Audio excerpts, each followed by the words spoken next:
дека таа станува се полошо место за посета, најверојатно дека тој процес ќе продолжи во таа насока. Значи треба да се погледаат аналитички показатели. Како го оценувате вие тоа дека холандските ветеринари немале ниту дозвола? Веројатно патот до пеколот е поплачен со најдобри намери. Не можам да оценам постручно, бидејќи тоа не е област на моје интересирање, меѓутоа најверојатно не требало без дозвола да се дозволи да ја направат таа операција. И зашто немало обдукција?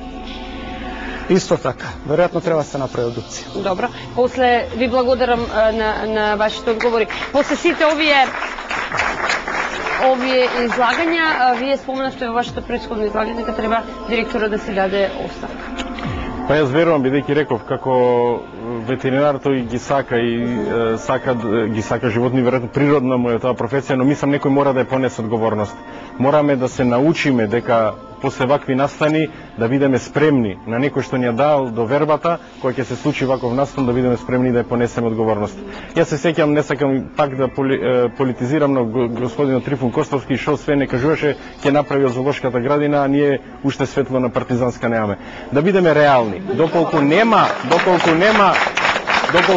пари, доколку таа компанија прави загуби, мора да се мора да најдеме начин да изменаџираме тоа. Видете, така репликата ни... Ајде да го изменаџирам господин Макредули, еднаш да се сложам со него, дека ако некој поднесува одговорност, тогаш би требале да го аплицираме овој метод да не важи само за зоолошката градина, туку да важи на сите нивоа, како и за структури кои што се од вашата партија.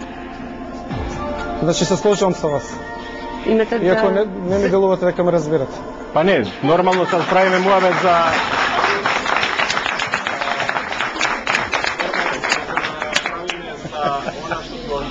Многу деца ќе испадне дека се ожалостили од изгодил СДСМ, нема врска. Зборуваме тука за зоолошката градина и да бидеме свесни и концентрирани за што правиме муавет.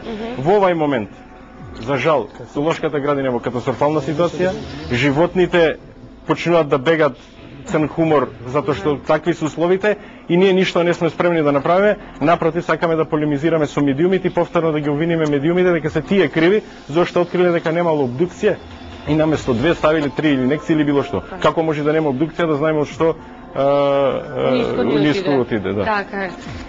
Завршете темата, господин Митрев.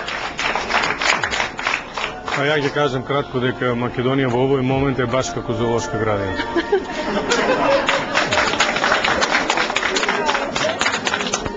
Толку.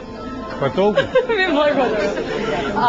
Значи, овдека го завршуваме второто полуфинале во пирамида, во очекување сум на резултатите.